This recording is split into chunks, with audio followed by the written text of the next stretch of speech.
June 1944. Normandy coast. Before dawn.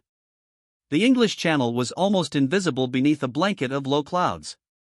Waves rolled steadily against the concrete obstacles scattered across the beaches of northern France. German sentries stood inside reinforced bunkers, listening to the wind whistle through firing slits that faced the sea. Behind them stretched what Nazi propaganda proudly called the Atlantic Wall, a chain of thousands of bunkers, artillery batteries, minefields, anti-tank obstacles, and fortified strongpoints extending from Norway to the Spanish border. It was presented as an impenetrable shield that would crush any Allied invasion before it reached the shore. Yet, across the Channel in southern England, another army had been studying this coastline for months. Intelligence officers spread aerial photographs across enormous tables. Every bunker cast a measurable shadow. Every trench, every gun position, every stretch of beach had been examined, catalogued, and compared with reports from resistance fighters, intercepted German communications, and daring covert reconnaissance missions. Piece by piece, a fortress built in secrecy had become an open book. Years after the war, German commanders acknowledged just how astonishing the Allied understanding of the Atlantic Wall had been. Field Marshal Gerd von Rundstedt, Germany's commander-in-chief in the West, faced a sobering reality: the enemy often possessed a clearer picture of many coastal defenses than German headquarters believed possible. The greatest weakness of Hitler's massive fortification project was not a shortage of concrete or guns, it was that its secrets had quietly slipped across the Channel long before the first landing craft appeared on the horizon. The story begins not on the beaches of Normandy, but 2 years earlier, when fear of invasion drove Nazi Germany to build one of the largest defensive systems in military history. Late 1942. Western Europe. By the autumn of 1942, the war had entered a new and uncertain phase. Germany still controlled most of Western Europe, but the confidence that had fueled its early victories was beginning to fade. In North Africa, Axis forces were being pushed back. On the Eastern Front, the battle for Stalingrad had become a brutal struggle that consumed men and equipment at an unprecedented rate.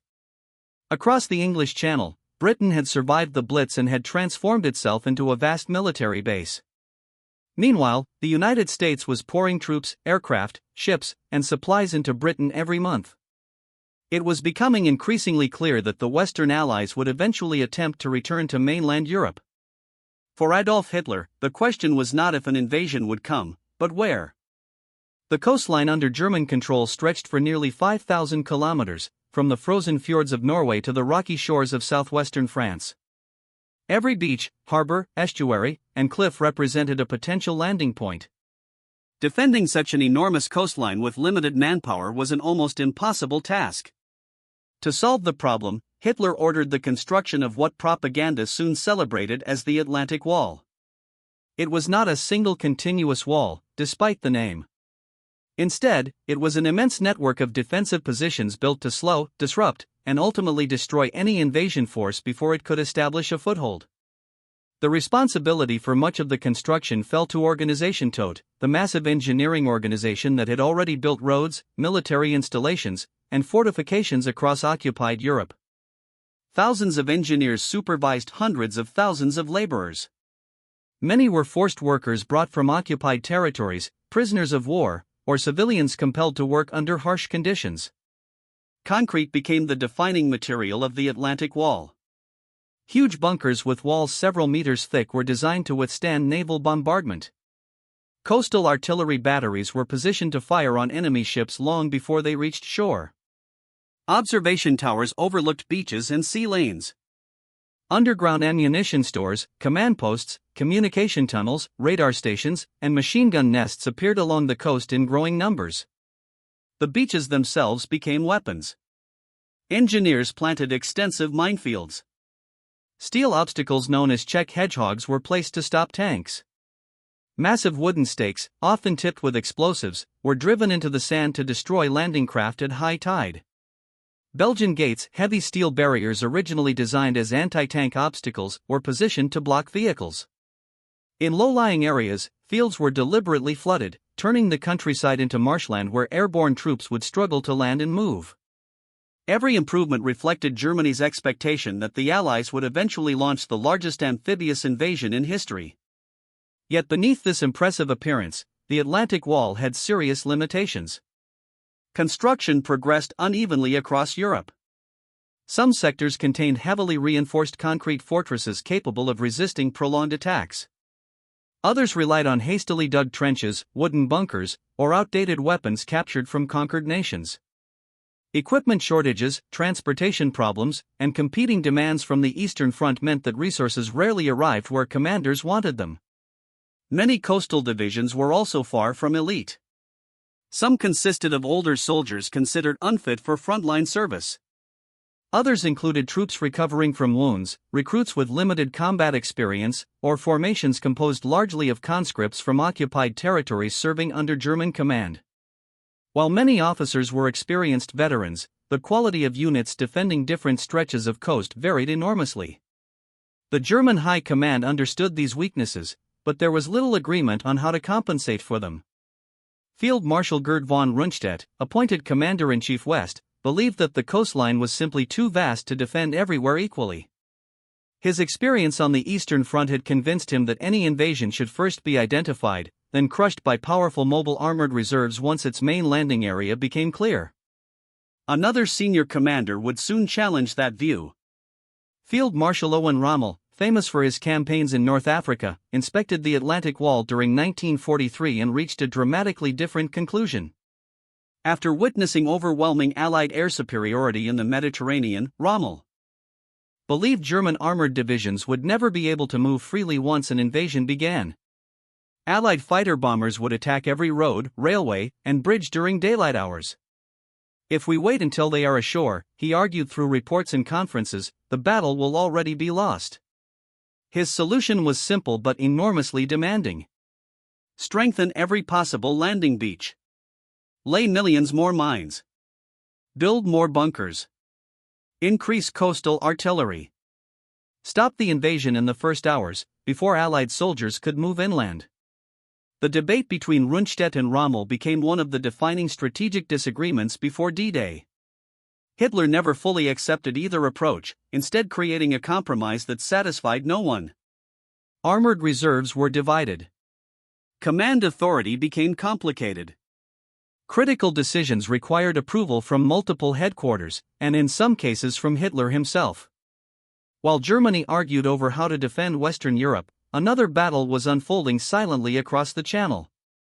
It was a battle fought not with tanks or artillery, but with cameras, codebreakers, resistance networks, intercepted messages, and painstaking analysis.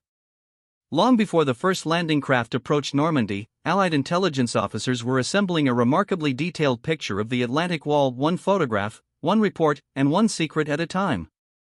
The morning of June 6, 1944 marked the beginning of the end for the Atlantic Wall, but not the end of the fighting.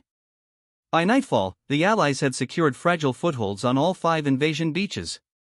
Those beachheads were narrow, vulnerable, and still under constant German artillery fire. Supplies had to be unloaded directly onto open beaches.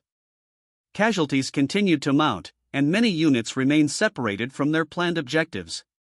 Yet the most important objective had already been achieved. The Allies had established a permanent presence in Nazi-occupied France. For Germany, the consequences became apparent almost immediately. The Atlantic Wall had been designed to stop an invasion at the water's edge. Once Allied troops broke through the coastal defenses and began pushing inland, the value of many fixed fortifications declined rapidly. Massive concrete bunkers that had dominated the beaches could not easily influence battles taking place kilometers away. Guns built to fire at ships became far less useful against fast-moving ground forces advancing through the Norman countryside. German commanders now faced a different kind of war. Instead of defending static positions, they had to contain an expanding Allied bridgehead while under relentless pressure from the air. Every daylight movement became increasingly dangerous. Fighter bombers patrolled roads, attacked bridges, and struck troop columns attempting to reinforce the front. Railways damaged by Allied bombing and sabotage further complicated the movement of supplies and reinforcements. The concerns that Erwin Rommel had expressed months earlier were becoming reality. German armored divisions often struggled to reach the battlefield quickly enough. Fuel shortages, damaged infrastructure, and constant Allied air attacks slowed even experienced formations. Units that might once have launched powerful counterattacks frequently arrived in smaller groups, reducing their effectiveness. The Allies, meanwhile, continued to benefit from the intelligence preparation completed before D-Day. Captured German documents were immediately analyzed for fresh information. Signals intelligence monitored German attempts to reorganize. Aerial reconnaissance continued almost without interruption, tracking troop movements, damaged bridges, and newly established defensive lines. Intelligence gathering had not ended with the invasion, it had simply shifted to support the campaign unfolding across Normandy. The battle itself became one of attrition. Normandy's hedgerow country, known as the bocage, favored the defenders. Thick earth embankments topped with dense vegetation divided fields into countless small compartments, limiting visibility and making every advance difficult. German infantry and anti-tank guns used these natural barriers to slow Allied progress, forcing costly attacks measured in hundreds of meters rather than kilometers. For weeks, the campaign advanced at a frustrating pace. Villages changed hands repeatedly. Artillery dominated the landscape. Entire communities were devastated as Allied bombing and shellfire attempted to break German resistance. Civilians found themselves trapped between two powerful armies, enduring destruction that would leave lasting scars long after the war ended. Despite these hardships, Germany's strategic position steadily deteriorated. Every day that the Allies remained in Normandy increased the flow of men and equipment from Britain. Artificial harbors, known as mulberries, allowed supplies to reach the beaches even before major ports were captured. Engineers repaired roads, expanded landing areas, and constructed fuel pipelines to sustain the growing invasion force. The Atlantic Wall had prevented none of this. Its strongest defenses had delayed the landings in places, especially at Omaha Beach, but they had failed to stop them. German commanders recognized the implications. Field Marshal Gerd von Rundstedt, who had long argued that fixed defenses alone could not defeat a major invasion, found his concerns confirmed. The inability to launch rapid, coordinated armored counterattacks during the invasion's critical first hours proved decisive. Once the Allies secured their beachheads, Germany faced an opponent whose industrial capacity, air superiority, and logistical strength were overwhelming. The campaign in Normandy would continue for nearly 3 months, culminating in the breakout from the beachhead and the encirclement of German forces in the Falaise Pocket during August 1944. By then, much of the Atlantic Wall had been bypassed, isolated, or abandoned. The great defensive system that Nazi propaganda had presented as an impenetrable fortress had failed in its primary mission. It had not failed because its soldiers lacked courage. Nor had it failed because every bunker was poorly built. It failed because modern warfare had revealed a new reality: information could be just as decisive as concrete, steel, and artillery. The battle for Normandy was becoming more than a contest of armies. It was becoming proof that intelligence, deception, and preparation could determine the outcome of history long before the first shots were fired. As the summer of 1944 drew to a close, the scale of Germany's defeat in Western Europe could no longer be concealed. Following the Allied breakout during Operation Cobra in late July, American forces surged through the weakened German front. British and Canadian armies continued pressing from the east while Allied aircraft dominated the skies above France. German units, already exhausted by weeks of fighting, struggled to withdraw in good order. The final disaster came in August 1944. Near the towns of Falaise, Trun, and Chambois, Allied forces closed a pocket around much of Germany's 7th Army and 5th Panzer Army. Thousands of German soldiers escaped before the encirclement was fully sealed, but they were forced to abandon enormous quantities of tanks, artillery, trucks, ammunition, and supplies. The road east became littered with destroyed vehicles. For many historians, the destruction inside the Falaise pocket marked the collapse of Germany's ability to defend France effectively. Within days, Allied armies advanced rapidly. On August 25, 1944, Paris was liberated. The Atlantic Wall, once presented by Nazi propaganda as Europe's unbreakable shield, had been bypassed, penetrated, or abandoned across much of its length. Many of its bunkers still stood. Some coastal batteries remained operational. Concrete does not surrender. But fortifications without control of the surrounding battlefield become isolated monuments rather than effective defenses. Field Marshal Gerd von Rundstedt returned to command in the West after the Normandy campaign, but Germany's strategic situation had fundamentally changed. The initiative now belonged to the Allies. Every month brought fresh divisions, more aircraft, greater supplies, and increasing pressure from both East and West. In later years, historians examined why the Atlantic Wall had failed despite its enormous scale. The answer was never simple. The wall itself was formidable in many locations. Certain sectors contained exceptionally strong bunkers, heavy coastal guns, and extensive minefields.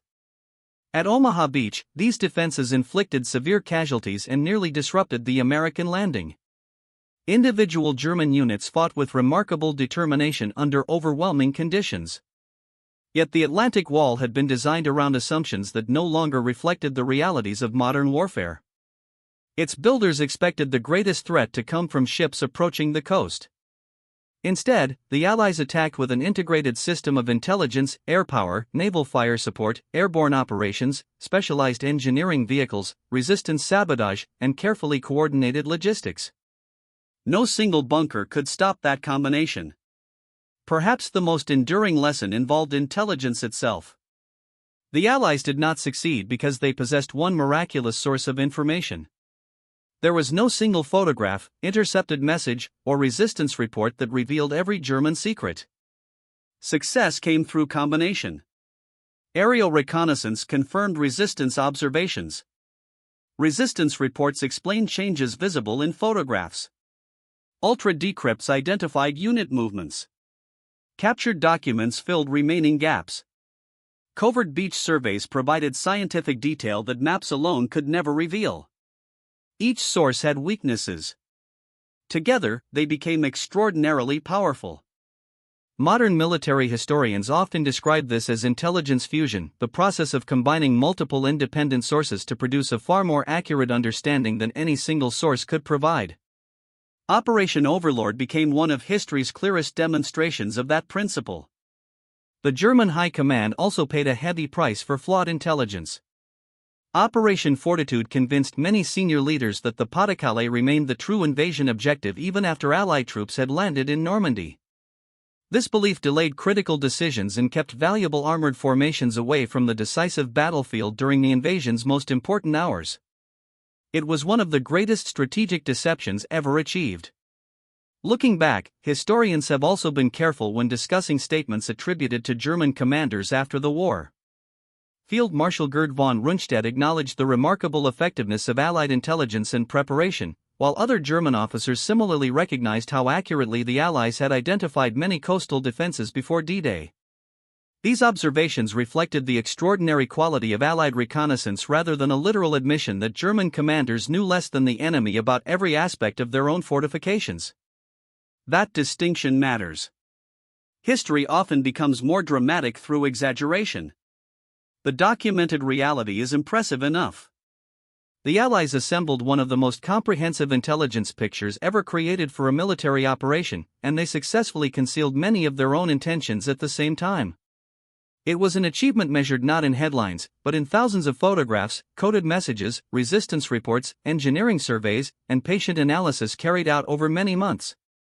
By the time the first landing craft reached Normandy on June 6, 1944, much of the battle had already been shaped by information gathered long before the shooting began. The Atlantic Wall had been built to hide Germany's defenses from the world.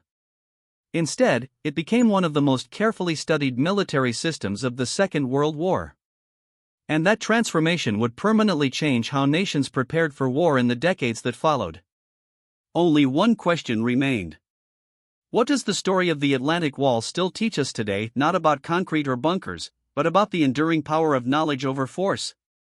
Shall I write the reflection/closure now? Today, the bunkers of the Atlantic Wall still stand along the coasts of France, Belgium, the Netherlands, Denmark, and Norway. Many are weathered by decades of wind and salt water. Some have tilted toward the sea as the cliffs beneath them slowly eroded. Others have become museums, historical landmarks, or silent ruins visited by travelers who walk the same beaches where thousands of soldiers fought on June 6, 1944. They remain powerful reminders of an extraordinary ambition. Nazi Germany believed that concrete, steel, and firepower could build an impenetrable barrier against invasion. Millions of tons of materials were poured into the Atlantic Wall. Hundreds of thousands of workers labored to strengthen Europe's coastline. Thousands of bunkers, artillery positions, and obstacles transformed peaceful beaches into fortified battlefields. Yet history revealed a different truth. No defensive system exists in isolation.